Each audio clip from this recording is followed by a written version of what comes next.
दोस्तों, क्या आपने कभी सोचा है कि अगर तीसरा विश्व युद्ध छिड़ गया तो ये कैसा होगा? कौन सा देश इसमें सबसे पहले कूदेगा? और सबसे बड़ा सवाल, इसका असर भारत और पूरी दुनिया पर क्या पड़ेगा?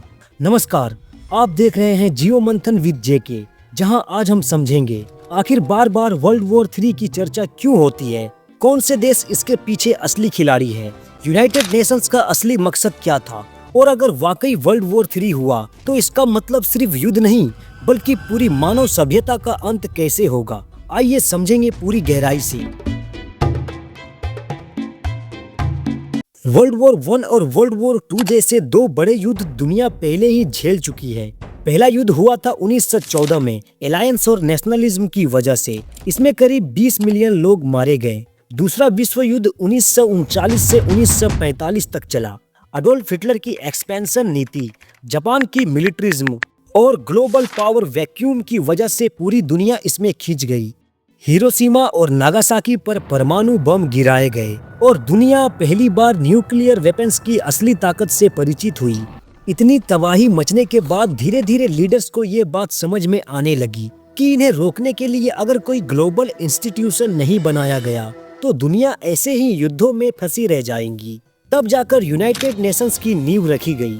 1941 में फ्रैंकलिन डी रूजवेल्ट, जो कि तब के यूएस प्रेसिडेंट, और विंस्टन चर्चिल, जो कि तब के ब्रिटेन प्राइम मिनिस्टर थे, उन दोनों ने अटलांटिक चार्टर जारी किया।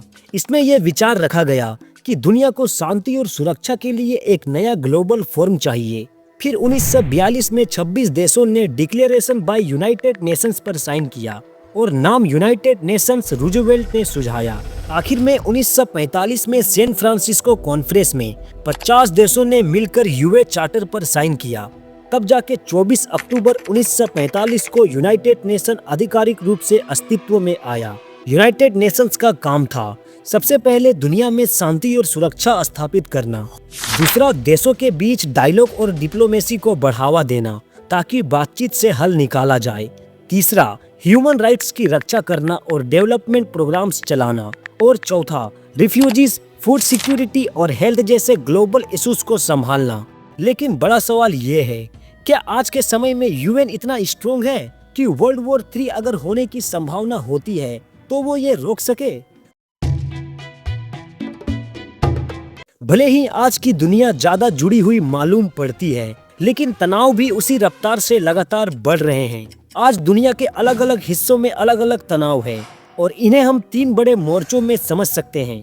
पहला मोर्चा है अमेरिका और चाइना के बीच का टकराव। आज की दुनिया की 2 सबसे बड़ी ताकतें अगर कोई है तो उनमें से यही दोनों देश हैं। चीन लगातार ताइवान पर दावा करता आया है कि ये रीजन उसका हिस्सा है। दूसरी तरफ अमेरिका ताइवान को मिलिट्री और पॉलिटिकल सपोर्ट देता है। साउथ चाइना सी में दोनों देशों की नौसेनाएं लगातार युद्धाभ्यास करती रहती हैं, जिससे माहौल और गर्म हो जाता है।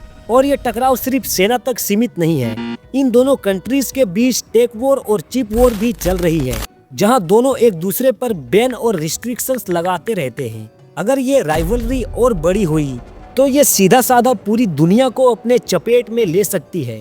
दूसरा मोर्चा है रूस और पश्चिमी देशों के बीच का संघर्ष। 2022 से रसिया और यूक्रेन के बीच जंग जारी है। इस जंग में सीधा नेटो कंट्रीज यूक्रेन को मिलिट्री और फाइनेंशियल सपोर्ट दे रहे हैं। रूस इसे पश्चिमी देशों की घेराबंदी मानता है और लगातार न्यूक्लियर थ्रेट्स की भाषा का इस्तेमाल करता है। इसी बीच रूस और चाइना के बीच रणनीतिक पार्टनरशिप भी मजबूत हो रही है, जो अमेरिका और यूरोप के लिए सीधी चुनौती है। इन मोर्चों पर हर दिन गोलीबारी, ड्रोन अटैक्स और सैंक्शंस की लड़ाई जारी है। तीसरा मोर्चा है मध्य पूर्व यानी मिडिल ईस्ट की। यहाँ हालात हमेशा से अस्थिर रहे हैं, लेकिन अभी तनाव और भी गहरा हो गया है। इजराइल और ईरान के बीच की दुश्मनी लगातार बढ़ रही है। सीरिया, यमन और लेबनान जैसे देशों में प्रॉक्सी वॉर्स लड़ी जा रही है। यहाँ की जंग का असर पूरी दुनिया पर इसीलिए पड़ता है क्योंकि यही इलाका ग्लोबल ऑयल और एनर्जी सप्लाई का सबसे बड़ा स्रोत है। अगर मिडिल ईस्ट रीजन में कोई बड़ा युद्ध भड़कता है तो इसका असर तुरंत तेल की कीमतों और ग्लोबल इकोनॉमी पर पड़ता है। तो दोस्तों, ये तीनों मोर्चों, अमेरिका बनाम चीन, रूस बनाम पश्चिमी देश और मिडिल ईस्ट की लड़ाई मिलकर वो माहौल सेट कर रहे हैं जहां एक छोटी सी गलती भी पूरी दुनिया को एक बड़े युद्ध की ओर धकेल सकती है। दोस्तों, अब सबसे बड़ा सवाल, अगर तीसरा विश्व युद्ध हुआ तो वो कैसा होगा? क्या वो वैसा ही होगा जैसा हमने वर्ल्ड वॉर 1 या 2 में देखा था, या फिर एकदम अलग?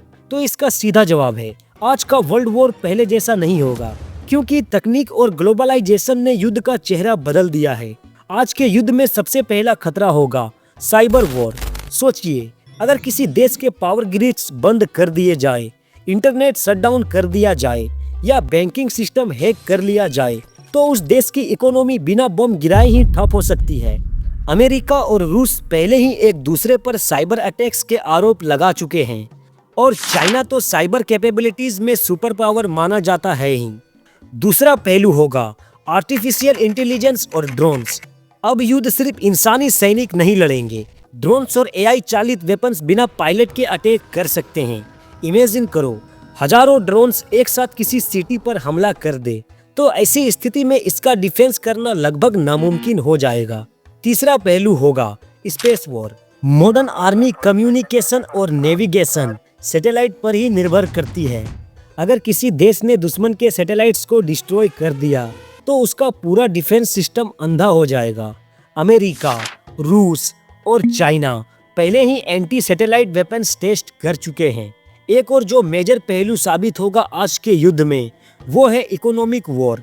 वर्ल्ड वॉर 3 सिर्फ गन्स और मिसाइल से नहीं लड़ी जाएंगी, बल्कि ट्रेड और सैंक्शन से भी लड़ा जाएगा। सोचो, अगर अमेरिका डॉलर का इस्तेमाल रोक दे या चीन रेयर अर्थ मटेरियल्स एक्सपोर्ट करना बंद कर दे, तो पूरी ग्लोबल सप्लाई चेन टूट जाएंगी। फूड क्राइसिस, एनर्जी शॉर्टेज और ग्लोबल रिसेशन तुरंत हकीकत बन जाएंगे। और सबसे बड़ा खतरा न्यूक्लियर वेपन्स का है।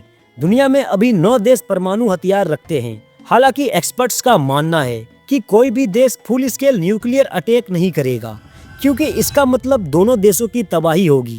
लेकिन टैक्टिकल न्यूक्लियर वेपन्स यानी छोटे परमाणु हथियार, इन्हें इस्तेमाल करने का खतरा सबसे ज्यादा है।